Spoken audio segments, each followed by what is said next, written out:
They built a company on my code, then fired me in the middle of the night with an email. No warning, no meeting, just silence. So I disappeared, not to cry, but to listen. I had built this system, and I knew exactly how to break it. Not with fire, but with doubt, and every lie they ever told. It took them 8 sentences to erase me, 8 lines in a cold email, no subject, sent at 1:12 IEMing from a no-lump company address. The tone was sterile, like a medical report or a machine-generated message. We regret to inform you that due to internal restructuring, your position as co-founder and chief architect is being dissolved, effective immediately. Please refrain from contacting current staff. Any further inquiries can be directed to legal. My name was gone from the website before I even read the full message. No call, no meeting, no handshake. Just a blank digital space where my face used to be, replaced by a smug new photo of Tyler. A guy who once copied off my algorithms in grad school, now listed as lead engineer. The startup had been my idea, my code, my blood in every database and pixel. And they carved me out like rot in a clean apple. The company was called Intraception, a sleek AI platform marketed as predictive behavior for the modern enterprise. It wasn't just a buzzword trap. It worked. I built the engine from scratch, taught it to digest behavioral data and output near-perfect risk indicators, employee turnover, insider threats, even burnout. It was surgical, scary, effective. I had created something powerful. They turned it into a toy. The board had always been uneasy with me. I was the technical one, the strange one, the quiet one. I didn't network, I didn't play golf, I didn't smile for magazine profiles. But I was the one who knew how everything worked. That's what scared them. It wasn't until our Series B funding round that the cracks became visible. Investors wanted a face, a pitchman. That became Liam. He was flashy, polished, all teeth and charisma. He had never written a single line of code, but he knew how to make money stare. Then came Nadia, COO, ruthless, efficient. She was brought in to streamline operations, which meant gutting departments and replacing talent with yes-men. She hated me from the start, said I made people nervous. By the time the boardroom vote shifted, it was too late. I had the smallest equity slice. I had signed documents in the early days I never should have signed. They had waited until they didn't need me anymore. And then they removed me like malware. I didn't scream, didn't beg, didn't respond. I disappeared, but I didn't forget. They thought they'd ghosted me, but I was already under their skin. I spent the first month watching. I knew their systems. I had built them. I had access, ghosts access, backdoors hidden in lines of dormant code buried deep in the infrastructure. They had overlooked them because they weren't in the documentation. I had always planned for betrayal.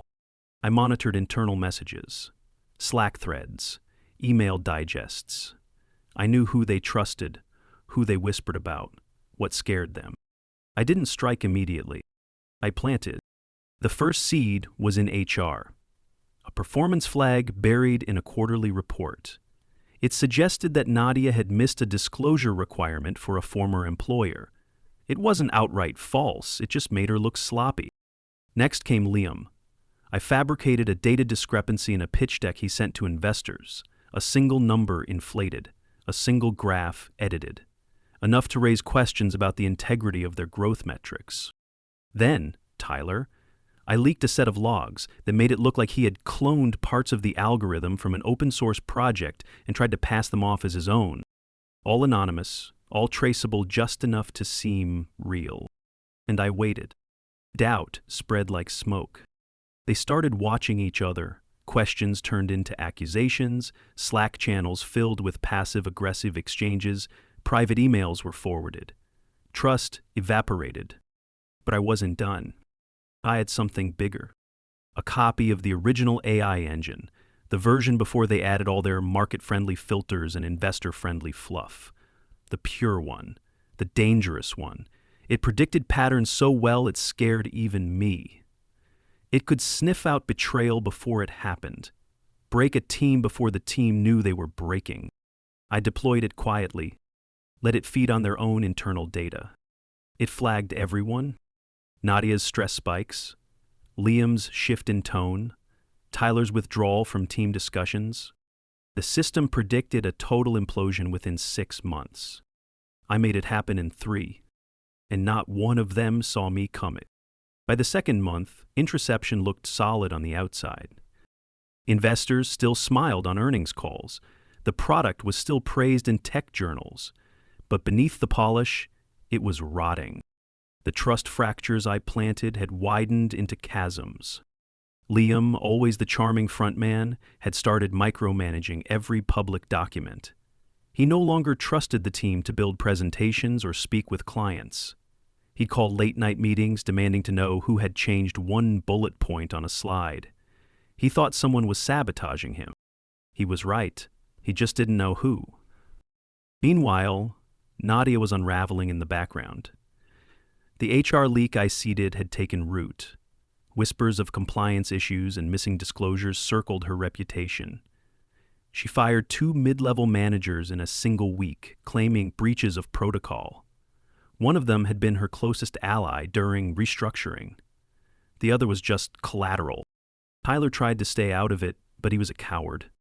When the code leak tied to him surfaced on GitHub, a clean comparison between our original engine and a suspiciously similar public repo, he blamed an intern, fired him on the spot. The team knew better. They'd seen Tyler copy code before. But now, they whispered. The paranoia was beautiful, but it wasn't enough. I needed blood. So I moved to phase 2. I contacted Mallory. She'd been one of the first engineers I hired back when the company fit inside a 1-bedroom co-working space. Brilliant, loyal. She left 6 months after I was forced out, citing culture decay. She still believed in what we built. But she didn't know everything they'd done to me. So I showed her. Screenshots, emails, proof that the board planned my removal before Series B, that Liam and Nadia had strategized to isolate me, that Tyler had stolen my lines of code and claimed authorship in the patent filing. Mallory didn't blink. She asked me what I needed. I gave her a script. A single line of code to run inside a debugging session. It would activate a shadow protocol built into the monitoring system, one that would feed real-time hallucinated outputs into team analytics. Not fake data, just distorted. Shifted timelines, misattributed changes, invisible edits, just enough to nudge doubt in the right direction. She executed the script without asking questions. Within days, their meetings devolved into suspicion-filled power struggles. Tyler accused Nadia of accessing code branches he had locked. Nadia shot back with accusations that Liam was faking investor metrics. Liam called an emergency board meeting and tried to oust them both. But the board no longer trusted him either, because I had already seeded that soil too. I created a profile on a well-known tech league forum under the name Red Architect. I posted snippets of internal conflict framed as whistleblower content, anonymous tips about internal chaos, a data chart showing missed deadlines, a screenshot of a board chat where Liam called one of the investors dead weight. The investor in question pulled out quietly. The others began demanding weekly updates instead of monthly ones. Liam snapped. He fired Nadia without board approval, claiming insubordination. Nadia responded with a lawsuit. Sex-based retaliation, hostile work environment. She had no evidence, but I helped her find some. I sent her emails, real ones, sliced from backup servers Mallory helped access, ones where Liam called her a PR bomb waiting to go off, one where he joked with a developer about women with power issues. The board panicked, issued statements, tried to spin it as a misunderstanding. Tyler tried to run damage control, but the codebase was fractured. Engineers were quitting, product timelines slipped. And in the middle of it all, I uploaded the original AI model to an anonymous repository with my name on it, not the company's. Mine. It was proof. Proof that I had built the engine they now claimed as theirs. That night, Mallory messaged me. "Did you just detonate a bomb?" I typed back 2 words. Just leveled the playing field. And I wasn't done. The repository went viral in 3 hours. Reddit lit up with threads dissecting the code. My name, once scrubbed from the company history like a stain, now trended in forums full of engineers who recognized the structure, the syntax, the unmistakable fingerprints of someone who knew what they were building. Someone who had a vision. Not a committee, not a puppet board, but a single architect. Tech blogs picked it up next. The silent founder of Intraception reappears. Who really built the AI engine everyone's talking about? Liam went into full panic mode. He posted a video statement on the company's main page, poor lighting, sweating, voice shaking, as he claimed I had no right to release proprietary material. Too late. The leak had been time-stamped. The earliest version in the repo clearly dated months before the company ever filed its intellectual property claims. The truth was undeniable. Investors froze assets, customers backed out, shareholders demanded emergency calls. And then the media started asking the question I had been waiting for. If he built the system, why was she erased? They began digging. That was when the internal emails hit the press, the same ones I had archived and saved with patient precision. Documents showing how I had been quietly stripped of access, one permission at a time. Minutes from closed-door board sessions discussing how to minimize her presence and align the company with more marketable talent. The timing was perfect. Tyler resigned first, claimed he wanted to focus on healing. Translation: he saw the flames licking at his name and jumped ship before they burned him. Liam held out longer, filed a defamation suit against me. I welcomed it, because with that suit, I could legally counter with discovery. That meant unearthing everything. The altered documents, the fake compliance audits, the internal fraud they tried to bury in quarterly reports. His lawyer dropped the case before it reached court. But not before the filings revealed that Liam had used company funds to pay off a whistleblower, someone I had never even met. Another victim of erasure. The board panicked again. 3 members resigned, the 4th went dark. By now, Natty was back, not as a returning hero, but as a pyromaniac tossing fuel. She filed a wrongful termination case with over 30 attached exhibits. Emails I'd given her, statements from former staff, financial inconsistencies I'd highlighted months earlier in anonymous tips. She didn't know it, but I'd built the entire case for her, hand-fed it into her hands like a weapon. Intraception's name was poison. Stock price plummeted. Investors filed class action suits. A formal audit found that over $4 million in project expenses had been misclassified or funneled into shell accounts. All legal, all within loopholes. But the public didn't care about legality anymore. They wanted answers. They wanted heads. Mallory stayed quiet through it all. She had left the company just before the chaos erupted. Smart, clean, untouchable. The only person they never suspected. Because no one ever suspects the one who watches. The one who waits. The one who already knows how it all ends. Because she wrote the blueprints. And every demolition starts with the one who built the walls. The final collapse didn't come with a bang. It came with silence. The kind that creeps into a room when the air has gone stale and every screen has gone dark. It happened on a Monday, 8 months after I received the email that erased me. I woke up, checked the financial wires, and saw the headline at the bottom of the feed. Intraception shuts down operations amidst ongoing legal and financial turmoil. The article was short, sterile. The company was undergoing asset liquidation. Its IP was being evaluated for sale to cover mounting legal costs. Former employees were seeking unpaid wages and severance. No one from the executive board had offered a comment. No photos, no fanfare. Just another failed startup in a world full of them.